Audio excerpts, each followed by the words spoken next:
Hey guys, welcome to India online form YouTube channel.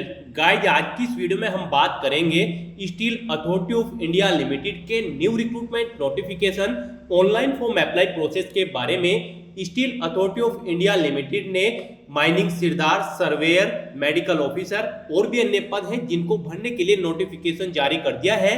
कैसे आप इन post के लिए बिना कोई मिस्टेक किए हुए अप्लाई कर सकते हो, इसकी पूरी जानकारी हम आपको स्टेप बाय स्टेप रजिस्ट्रेशन से लेकर प्रिंट तक देंगे। बस आपको इस वीडियो को स्किप किए बिना शुरू से लेकर एंड तक देखना है। उसके बाद वीडियो पसंद आए तो इसे लाइक और शेयर कर दें। चैनल पर नए हो तो इसे सब्सक्राइब कर लें। तो गाइस, बिना कोई वक्त गंवाए चलिए शुरू करते हैं। आपको इस वीडियो के डिस्क्रिप्शन बॉक्स में हमारी वेबसाइट ejobhub.in के इस पेज का लिंक मिल जाएगा। यहां पर आपको इस भर्ती के रिगार्डिंग पूरी डिटेल प्रोवाइड करा दी गई है। Steel Authority of India limited यानी कि सेन ने consultant, medical officer, assistant manager, management trainee, technical operator कम technician, mining foreman, surveyor, mining met, attendant कम टेक्नीशियन और माइनिंग सिरदार के 240 खाली पदों को भरने के लिए नोटिफिकेशन जारी कर दिया है। 25 मार्च 2023 से 15 अप्रैल 2023 तक आप अप्लाई कर सकते हो। आपको इस पेज को नीचे स्क्रॉल डाउन करना है। इंपॉर्टेंट लिंक सेक्शन में आकर ऑफिशियल नोटिफिकेशन पीडीएफ लिंक पर क्लिक करके इस भर्ती के नोटिफिकेशन को ओपन करके इसमें से आपको पूरी डिटेल रीड कर लेनी है। उसके बाद आपको अप्लाई करना है। अप्लाई करने के लिए भी लिंक यहीं पर प्रोवाइड कराया गया है। जैसे ही आप इस अप्लाई ऑनलाइन लिंक पर क्लिक करोगे तो आपके सामने यहाँ पर steel Authority of India limited का ये ऑफिशियल पोर्टल खुल जाएगा। यहाँ पर अगर आपने पहले से रजिस्ट्रेशन कर रखा है तो आपको अपना रजिस्ट्रेशन नंबर, पासवर्ड और ये कैप्चा कोड एंटर करने के बाद लॉगिन कर लेना है और फिर अपना फॉर्म फिल करना है। और अगर आप यहाँ पर इस भर्ती के लिए फर्स्ट टाइम अप्लाई करने जा रहे हो तो आपको यहाँ पर सबसे पहले अपना रजिस्ट्रेशन करना होगा। उसके लिए आपको click here for new registration इस लिंक पर क्लिक करना है। उसके बाद आपके सामने रजिस्ट्रेशन का फॉर्म ओपन हो जाएगा। यहाँ पर आपको सबसे पहले आप अपना फर्स्ट नेम एंटर करना है। वही नेम आपको एक बार फिर से एंटर करना है कंफर्मेशन के लिए। उसके बाद आपको अपना मिडिल नेम एंटर करना है अगर आपका मिडिल नेम है, फिर आपको मिडिल नेम कंफर्म करना है। नेक्स्ट यहाँ पर आपको अपना लास्ट नेम एंटर करना है अगर आपका लास्ट नेम है और फिर उसे एक बार फिर से एंटर करके कंफर्म कर लेना है। उसके बाद यहाँ पर आपको अपना 10 डिजिट का मोबाइल नंबर एंटर करना है। मोबाइल नंबर भी आपको 2 बार एंटर करना होगा कंफर्मेशन के लिए। उसके बाद आप अपना कोई अल्टरनेट मोबाइल नंबर एंटर कर सकते हो। फिर यहाँ पर आपको अपनी ईमेल आईडी के शुरू के कैरेक्टर एंटर करने हैं और डोमेन नेम आपको इस सेकंड कॉलम में से सिलेक्ट कर लेना है। उसके बाद यहाँ पर आपको अपनी कंप्लीट ईमेल आईडी एंटर करनी है और ये ईमेल आईडी आपकी एक्टिव एंड वैलिड होनी चाहिए। फिर आपको ये सिक्योरिटी कोड यहाँ पर एंटर करना है और सेव एंड नेक्स्ट बटन पर क्लिक कर देना है। फिर आपके सामने यहाँ पर कुछ इस तरह से इंटरफेस खुलेगा। यहाँ पर आपको एक रजिस्ट्रेशन नंबर और पासवर्ड प्रोवाइड करा दिए गई हैं। ये रजिस्ट्रेशन नंबर और पासवर्ड आपकी रजिस्टर्ड ईमेल आईडी और मोबाइल नंबर पर भी सबमिट कर दिए गए हैं। आपको इन्हें नोट डाउन करके रख लेना है फ्यूचर यूज के लिए। तो यहाँ पर अब आपको अपना फोटो और सिग्नेचर अपलोड करने हैं। उनके लिए आपको गाइडलाइन प्रोवाइड कराई गई है। यहाँ पर आप guideline for scanning the photograph and signature इस लिंक पर क्लिक करोगे और अपने फोटो सिग्नेचर की गाइडलाइन को रीड कर लोगे। जैसे ही आप इस लिंक पर क्लिक करोगे तो आपके सामने यहाँ पर कुछ इस तरह से इंटरफेस खुलेगा। यहाँ पर आपको आपके फोटो और सिग्नेचर के रिगार्डिंग पूरी डिटेल प्रोवाइड करा दी गई है। आपके सिग्नेचर यहाँ पर जेपीजी फॉर्मेट में होने चाहिए। डायमेंशन उसकी 140x60 पिक्सल में होनी चाहिए। 10 से 20 केबी के बीच में आपके सिग्नेचर यहाँ पर होने चाहिए। ऐसे ही यहाँ पर आप अपने फोटोग्राफ के, जी हाँ दोस्तों, फोटो के जो इंस्ट्रक्शंस हैं उन्हें भी आप रीड कर सकते हो। फोटो भी यहाँ पर आपका 200x230 पिक्सल डायमेंशन में होना चाहिए। 20 से 50 केबी के बीच में जेपीजी जेपीईजी फॉर्मेट में। तो यहाँ पर आपको चूज फाइल बटन पर क्लिक करना है, फाइल को सिलेक्ट कर लेना है और फिर यहाँ पर आपको अपना फोटो सिग्नेचर अपलोड करके इन 2 चेकबॉक्सेस को ओके करके नेक्स्ट बटन पर क्लिक कर देना है। नेक्स्ट आपके सामने यहाँ पर कुछ इस तरह से इंटरफेस खुल जाएगा। अब यहाँ पर आपको अपनी कुछ बेसिक डिटेल्स प्रोवाइड करानी है। सबसे पहले यहाँ पर आपको पोस्ट सेलेक्ट कर लेनी है जिस पोस्ट के लिए आप अप्लाई करने जा रहे हो। हम यहाँ पर आपको माइनिंग सिरदार ग्रेड S1 की पोस्ट के लिए अप्लाई करके दिखा रहे हैं। बाकी की सब पोस्ट के लिए भी यहाँ पर सेम ऐसे ही अप्लाई होगा। तो यहाँ पर पोस्ट सेलेक्ट करने के बाद आपको अपनी कैटेगरी सिलेक्ट करनी है। फिर यहाँ पर आपसे पूछा गया कि क्या आप person with benchmark disability candidate है और आपकी डिसेबिलिटी 40% से अबव है, अगर है तो यस करें, नहीं तो यहाँ पर आप नो सिलेक्ट करें। उसके बाद यहाँ पर आपको अपना रिलीजन सिलेक्ट कर लेना है। फिर यहाँ पर आपसे पूछा गया कि क्या आप माइनॉरिटी कम्युनिटी के अंतर्गत आते हो, अगर आते हो तो यस करें, नहीं तो यहाँ पर आप नो सिलेक्ट करें। फिर आपसे पूछा गया कि क्या आप उस फैमिली के मेंबर हैं जो 1984 के दंगों के दौरान मारे गए थे, अगर हैं तो यस करें, नहीं तो यहाँ पर आप नो सिलेक्ट करें। फिर आपसे पूछा गया कि क्या आप एक्स सर्विसमैन हैं, अगर हैं तो यस करें, नहीं तो यहाँ पर आप नो सिलेक्ट कर लें। नेक्स्ट यहाँ पर आपसे पूछा गया कि क्या आप सेल के डिपार्टमेंटल कैंडिडेट हैं, अगर हैं तो यस करें और फिर यहाँ पर अपना एम्प्लॉयमेंट नंबर आप एंटर कर दें और अगर नहीं है तो यहाँ पर आप नो सिलेक्ट कर लें। फिर यहाँ पर आपको आपकी सिटीजनशिप ऑटोमेटिकली इंडियन सिलेक्ट मिल जाएगी।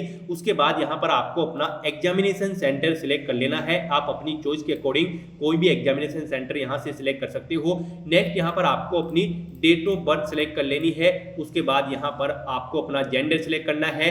फिर यहाँ पर आपसे पूछा गया कि क्या आपके जुड़वा भाई बहन हैं, अगर है तो यस करें, नहीं तो यहाँ पर आप नो सिलेक्ट करें। और यहाँ पर अगर आपके जुड़वा भाई बहन हैं तो आपको उनके नाम और जेंडर भी सिलेक्ट करने होंगे। उसके बाद आपसे आपका मैरिटल स्टेटस पूछा गया है, आप मैरिड हो अनमैरिड हो, ऑप्शन सिलेक्ट कर लें। नेक्स्ट यहाँ पर आपको अपने फादर का नाम एंटर करना है, फिर आपको अपनी मदर का नाम एंटर करना है। उसके बाद अगर आप मैरिड हो तो यहाँ पर आप अपनी वाइफ या फिर हस्बैंड का नाम एंटर कर सकते हो। नेक्स्ट यहाँ पर आपको अपना कोरोस्पोंडेंस एड्रेस एंटर कर देना है। कोरोस्पोंडेंस एड्रेस एंटर करने के बाद आपको अपना परमानेंट एड्रेस एंटर करना है। और अगर आपका कोरोस्पोंडेंस एड्रेस और परमानेंट एड्रेस सेम है तो यहाँ पर आपको इस चेकबॉक्स को ओके कर देना होगा। फिर आपका परमानेंट एड्रेस आपके कोरोस्पोंडेंस एड्रेस के अकॉर्डिंग फिल हो जाएगा। उसके बाद यहाँ पर आपको जीएसटी इनवॉइसिंग, जी हाँ दोस्तों, जीएसटी इनवॉइसिंग जिस एड्रेस पर आप कम्युनिकेट करना चाहते हो वो एड्रेस यहाँ पर सिलेक्ट कर लेना होगा। यहाँ पर आपको आपकी कैटेगरी के अकॉर्डिंग एप्लीकेशन फीस का अमाउंट शो कर दिया जाएगा। तो इस तरह से यहाँ पर ये डिटेल्स फिल करने के बाद आपको वैलिडेट योर डिटेल्स इस बटन पर क्लिक करना है और अपनी सभी डिटेल्स को वैलिडेट कर लेना है और फिर सेव एंड नेक्स्ट बटन पर क्लिक करना है। फिर आपके सामने यहाँ पर कुछ इस तरह से इंटरफेस खुलेगा। अब यहाँ पर आपको अपनी क्वालिफिकेशन, एक्सपीरियंस और लैंग्वेजेस की डिटेल को फिल करना है।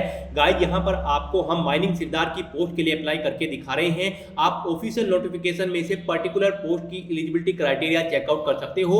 यहाँ पर हम आपको माइनिंग सिरदार की पोस्ट के लिए अप्लाई करके दिखा रहे हैं। इस पोस्ट पर अप्लाई करने के लिए कैंडिडेट के पास 10वीं क्लास पास होना जरूरी है किसी वेल रिकॉग्नाइज्ड इंस्टीट्यूट या फिर बोर्ड से, प्लस उनके पास माइनिंग सिरदार का सर्टिफिकेट भी होना जरूरी है, प्लस उनको 1 साल का एक्सपीरियंस होना जरूरी है रिलेवेंट फील्ड के अंतर्गत। तो यहाँ पर आपको सबसे पहले अपनी 10th क्लास की डिटेल को फिल करना है। यहाँ पर आपको बोर्ड या फिर यूनिवर्सिटी का नाम एंटर करना है। फिर आपको अपना सब्जेक्ट यहाँ पर एंटर कर देना है, यानी कि स्ट्रीम आपने 10वीं साइंस, आर्ट या फिर कॉमर्स जिस भी स्ट्रीम से की है यहाँ पर आपको एंटर करना है। फिर आपको पासिंग डे, मंथ और ईयर यहाँ से सिलेक्ट कर लेना है। उसके बाद आपको परसेंटेज एंटर करनी है, कितनी परसेंटेज आपने 10वीं में ऑब्टेन की थी। उसके बाद यहाँ पर आपको अपनी 10वीं की ग्रेड या फिर class, first class, second class option select कर लेना है।